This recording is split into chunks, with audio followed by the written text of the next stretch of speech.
Okay, quick update then on doing this sort of repurposing of this Drennan Avon rod. I spent a bit of time on the handle. I've cleaned it back, I think, as much as I'm going to at this time. So cork has come back to here. The idea is I'm going to put a Fuji style reel fitting here and something here, and the something really depends on what I can get to fit. So the glue wasn't epoxy. Absolutely convinced of it, because I put loads of heat into it and it just didn't scrape off like epoxy would. It's rock hard. I don't know what the glue is, but so I've got it to this point, and this is a combination of scraping away with both, razor blades and also my trusty broken CD. I actually shaped it a little bit here to sort of fit in with the contour of the blank to try and scrape it up and down. I feel like I wore into it pretty well, but this I think is as good as it's going to get for the time being. The other thing which I also did is I took the end eye off. I didn't do that on camera, I probably should do, but I was in a bit of a hurry. And the reason why I took the old one off was because I wanted to measure it up so that I could order a new one. So I needed to know the diameter.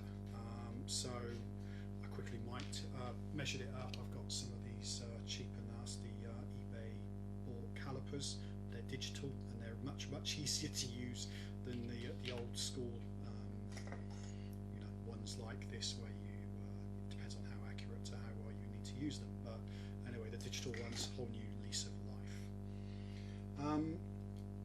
Also measured up the diameter of the blank, and this is a rod I reckon from the 1990s, and I guess it's a little bit earlier generation carbon fibre, and I was a little bit surprised at the diameter. So this is actually a diameter of 18 mil.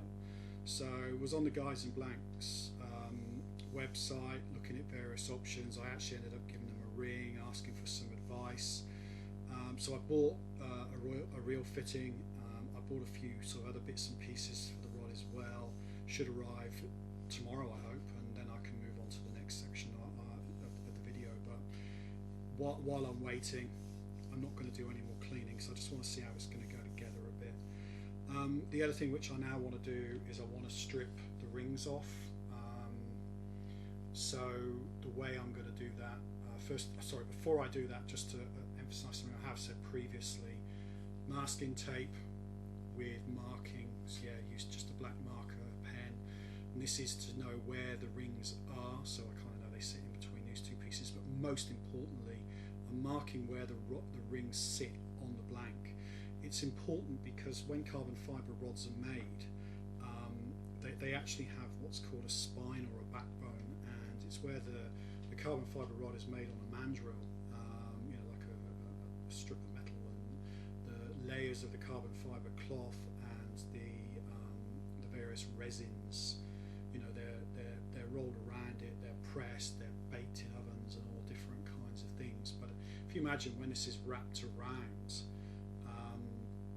there's an overlap, so there's like a double layer, and that overlap is actually what's called the spine or the backbone. And different types of rods might want to have the backbone, on the inside or even the outside of where the main bending is going to go. If you think this was like a casting rod, then you tend to have the rings are on the outside, right? So anyway, what I want to do is I now know these are where the rings were, so I know this is where they need to go back on. So I'm going to do this, if not for every ring, for every other ring, just to make sure that I've got that marked out.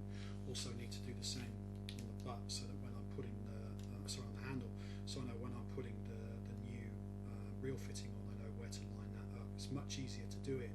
Be prepared rather than be fannying around when you've got glue, wet glue, and God knows what, and you're all trying to get it all done at that last minute. So preparation is the key.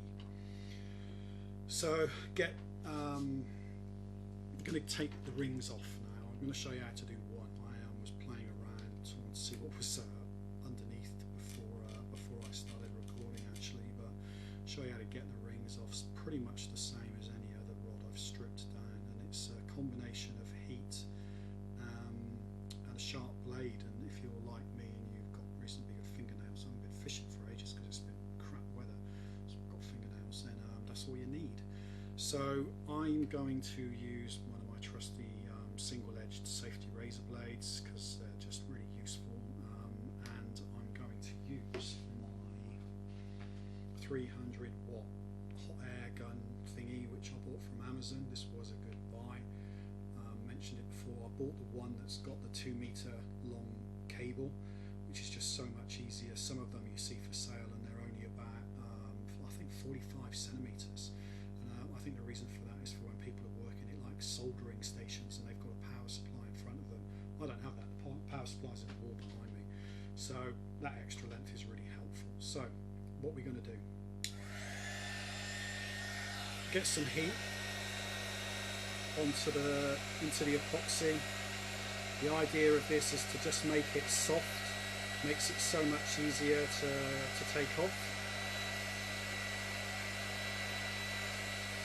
And mainly around the foot, the base of the ring. That's enough.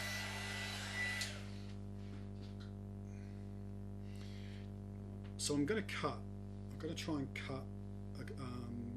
It's sort of like a bit awkward for me, but I'm going to cut in front of the camera so you can sort of see. I'm going to try and cut so the blade is going to go against the foot.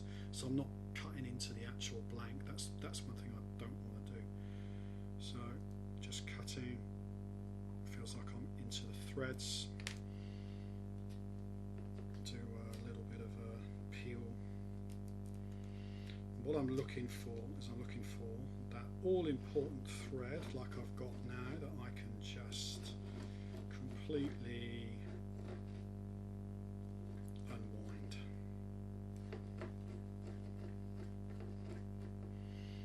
You can see that because that epoxy's been warmed up, it comes off in blobs as I'm undoing it, and just makes it a lot easier to come undone. So we'll do this.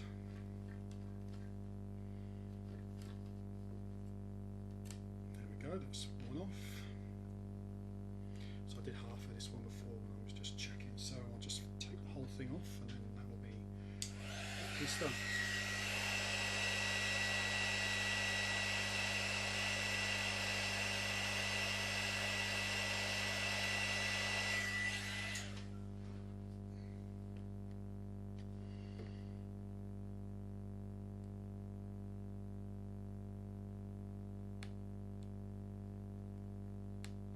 Just nicked underneath, I think.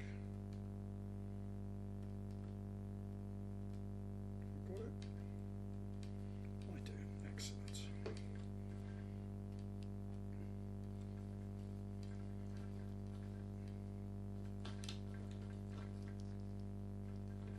Oh, there goes the ring.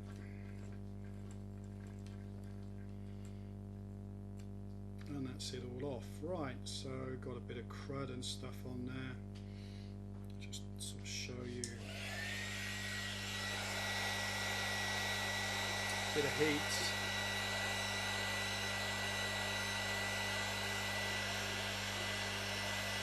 Bit of heat. Turn it off. Don't know how easy this is going to be. I'm doing this a bit cack-handed. Trusty CD scraper, and you can see literally I am just scraping that old epoxy off. I know there's a difference between epoxy that's used for you know, the thread on whipping and on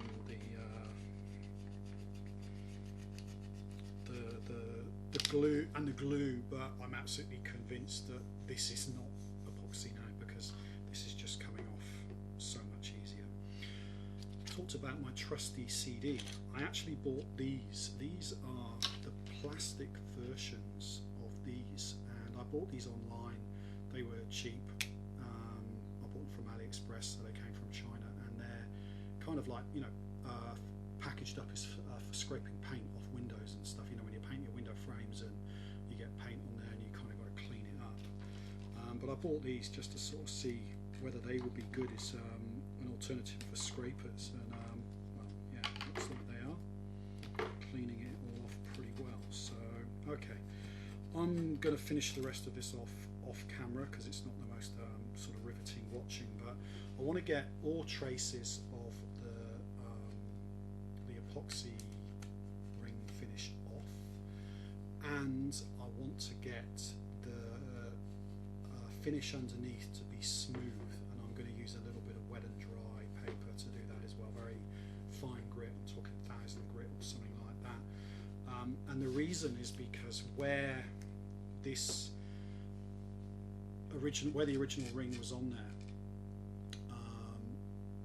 you whip it on, then you put the epoxy or whatever finish. If it was a really old rod, it might be sort of yachting varnish or something, and whatever the finish is, it soaks through and helps as a sort of a binding agent.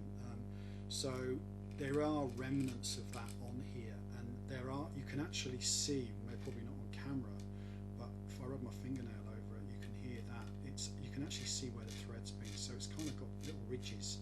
I want to smooth that out. I want to get this as smooth as I can, because I know from experience, the smoother the surface that I've got to whip on, the easier it is to get all of those threads lined up nicely. So that's what I'm going to do.